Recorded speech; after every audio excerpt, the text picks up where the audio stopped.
There's a thing called the Jetset Trigger, which we in chemsex circles or in my circles we talk about, which is a person who it's about when triggers come and cause cravings for us to use drugs, and sometimes we might our chemsex habit might be associated with the city we live in, let's say London. And quite possibly that drug use is very much about association and memory triggers and associations and emotional connections and habit and habit and habit. So we might find that when we go away on holiday to Spain for a weekend where there are lots of drugs there, we actually have no desire to use them because the sun is shining and we're in different place with different triggers, different associations, in a different headspace.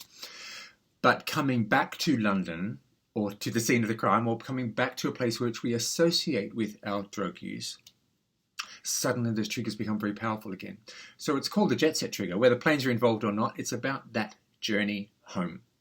And how the cravings and triggers that can happen as that journey is happening can be quite overpowering and take us by surprise sometimes.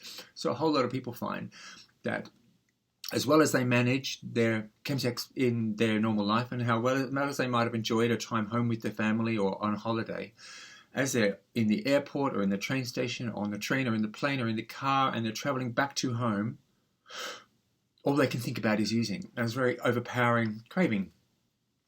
And if you're not expecting it, it can take you by surprise. So it is one of the main reasons that so many guys lapse when they didn't plan to, was when they are returning home to that environment. So just putting a plan in place. The Jetset Trigger is very much about knowing it will happen. Like I'm in the airport.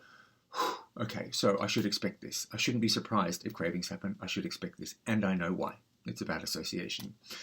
Have a clear plan. Do I want to use when I get back? Do I want to? Definitely not. It can be helpful to visualize the whole journey. So going back home, visualizing putting a key in the door, the cold flat, putting the heating on, that bowl of fruit that was still there and it was a bit rotting now, going to bed process, eating, waking up the next morning. If you've got no plan in place for those things, if you hadn't envisioned them, pictured them, it can be like the holiday still extended, like a bubble of time that's not real and you can use now and it doesn't matter.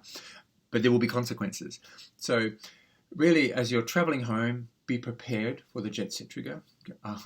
Okay, yes, I should be expecting cravings. It's normal, I know why. I won't be surprised or frightened when they come. And then when they do come, just go, okay, here it is.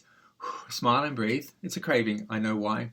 So visualize your plan home. Visualize putting a key in the door. Visualize happily unpacking, happily putting the heating on, happily getting rid of that bowl of fruit, happily going to bed with a plan in place for the next day, knowing exactly what you're going to do when you wake up the next morning because you're going to visit that friend in the afternoon and you're looking forward to it. So as those cravings happen, you're well prepared robustly with a plan in place and having expected them. Some support services, like myself, have a plan in place where you email me when you're in the airport, when you're on the train, to let me know, I am expecting this, the Jetset Trigger. I am prepared for it. Here is my plan. Lay it down. This is what's happening tonight. This is what I expect when I get home. This is what I put in place for tomorrow. So having this plan in place to protect you against the Jetset Trigger so that you can accomplish your goals and let drugs fit into your life the way you want to without being a victim of the cravings that can come at us out of the blue.